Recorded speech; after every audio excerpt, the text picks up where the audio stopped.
Hey guys, so I'm using natural lighting today because I'm actually awake when the sun is up. Shocking.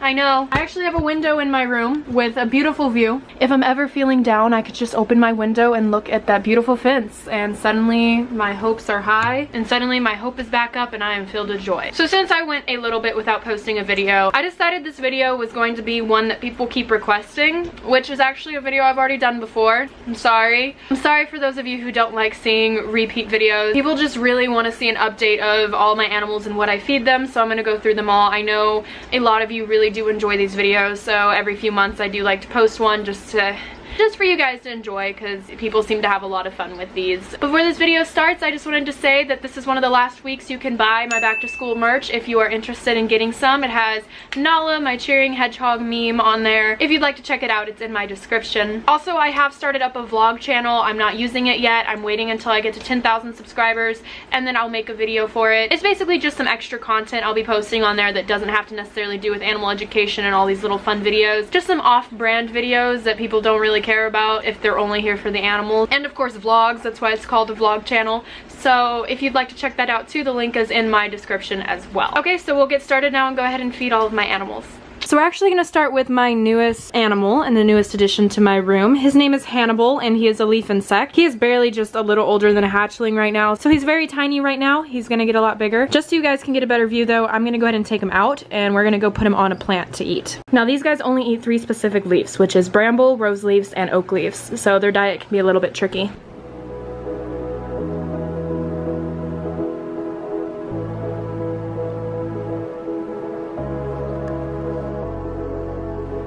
He is eating so much.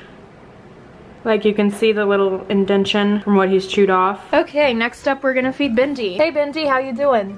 We're gonna get her food and then we'll be back. So for Bindi's meal, we're first gonna get some Blue Buffalo grain-free chicken cat food, and we're gonna put that there.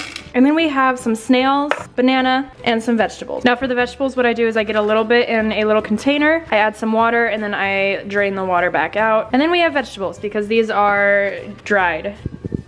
Hey Bindi. In the arms of... Ooh, you go in for the snail. There's still one more snail. You gonna do that next? Yeah, there you go.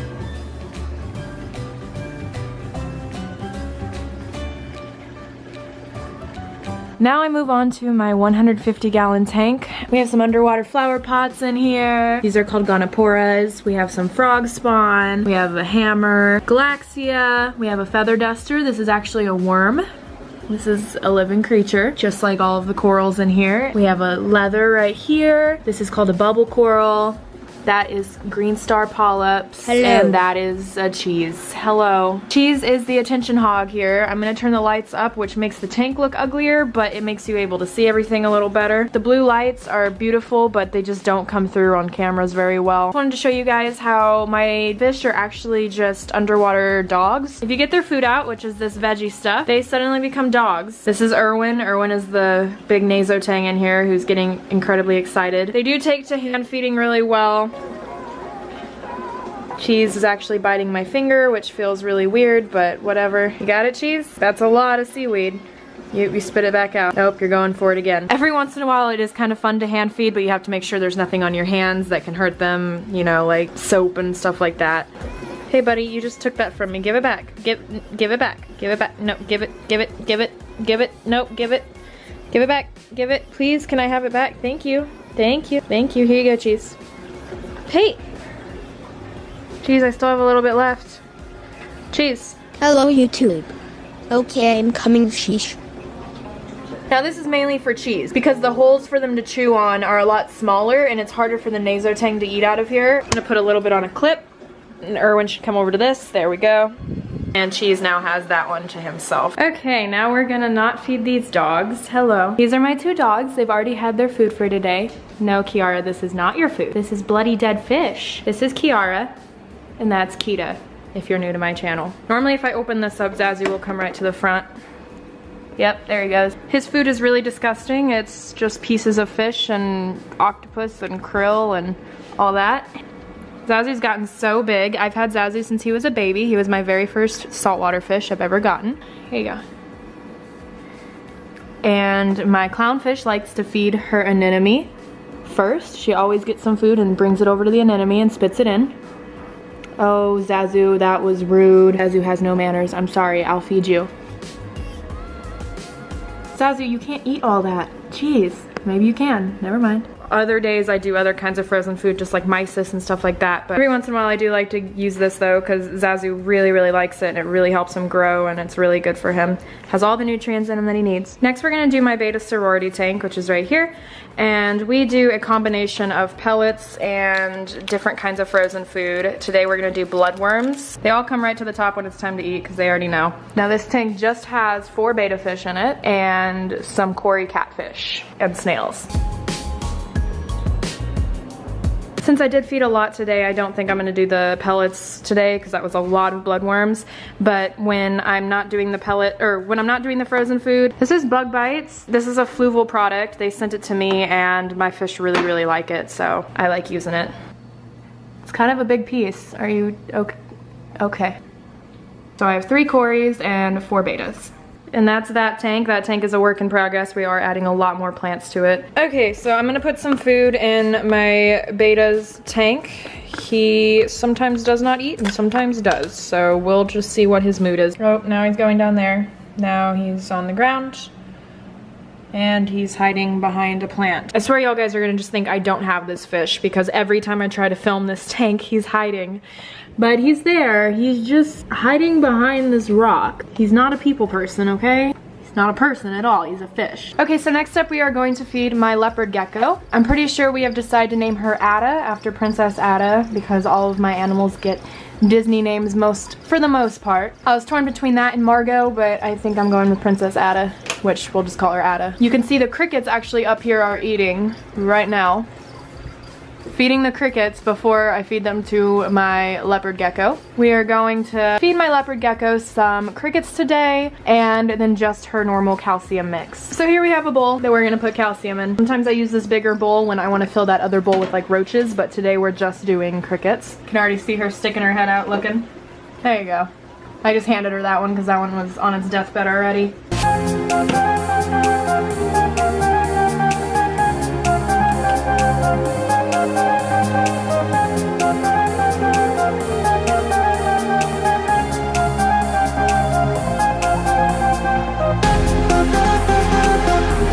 We'll leave the rest for her to hunt later. I'm sure she will find them on her own just fine. Now to help with humidity, I'll sometimes spray the cage down just a little bit, especially towards the area where her humid hide is. I like to give it a good little rinse every once in a while. And she will come out sometimes when I start spraying. Okay, now moving on to the snakes, which are right here. This is Celia. Down here is Maui. And then at the very bottom, way down there, is Toast. Kenyan sand boa, ball python, western hognose. Basically, what I do to thaw them out is I warm up some hot water and I put them in it inside the Ziploc baggie. Maui normally eats rat pups, but we are out today, so we are giving him a adult mouse. And then all the other guys eat pinkies. Celia eats 2 to 3 pinkies. Toast eats 1.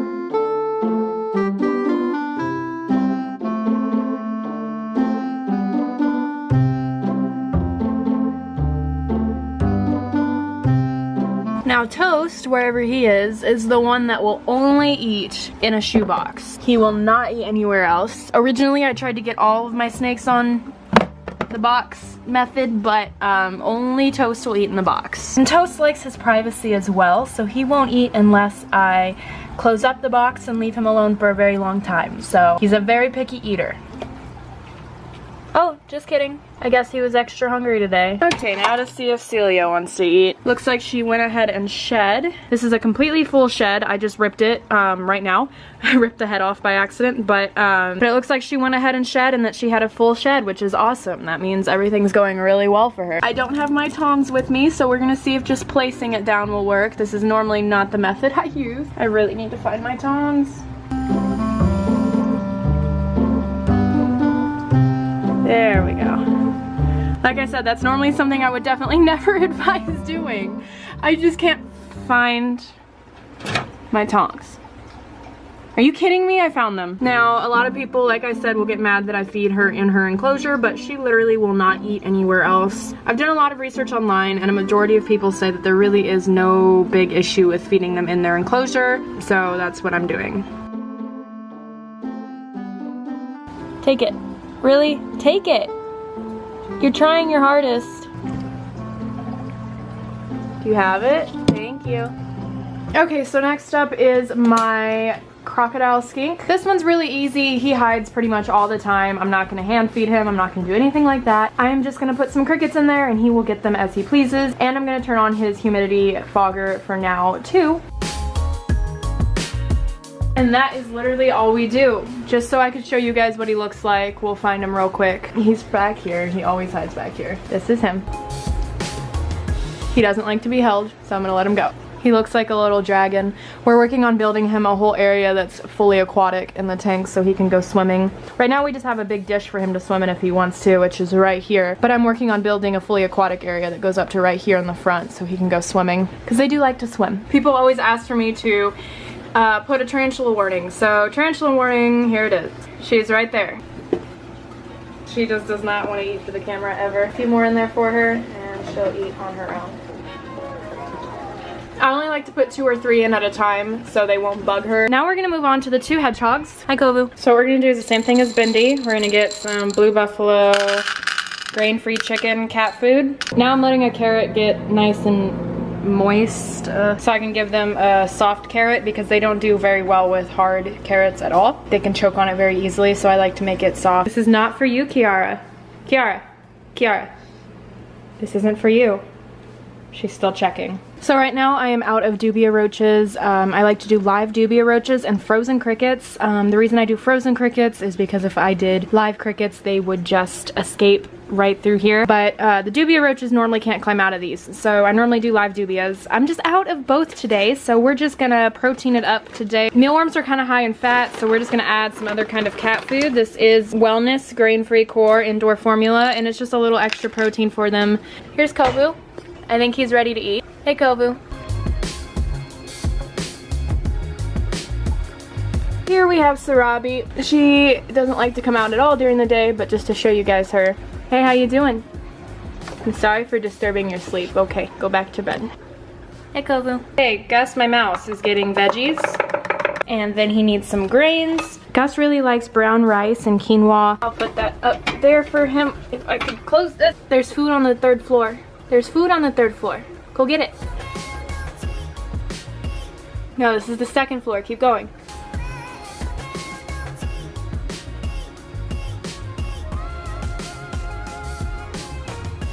You took 1 piece.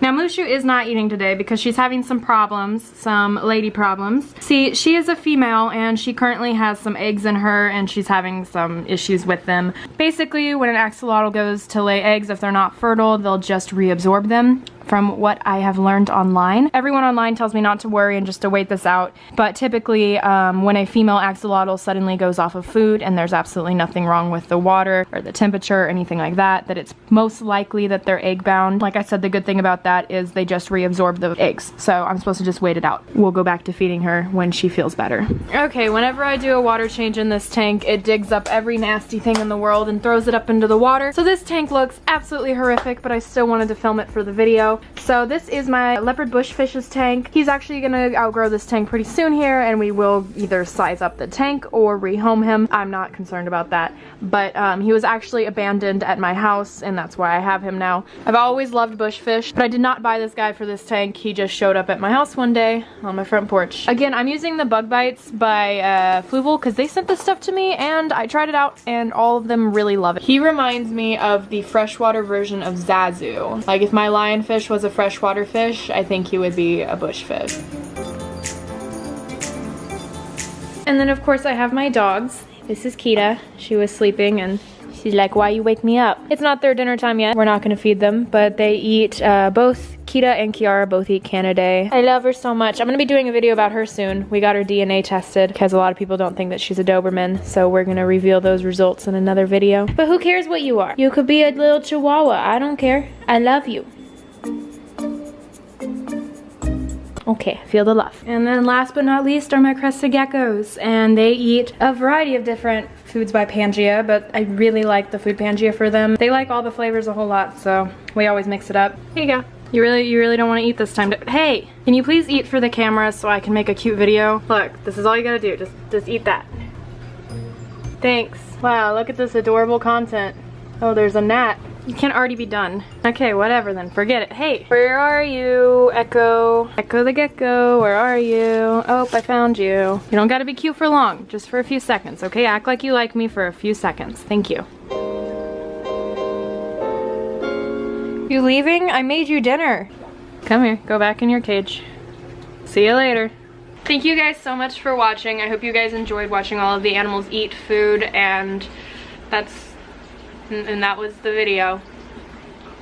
Subscribe, leave a like, thumbs up, whatever you call it.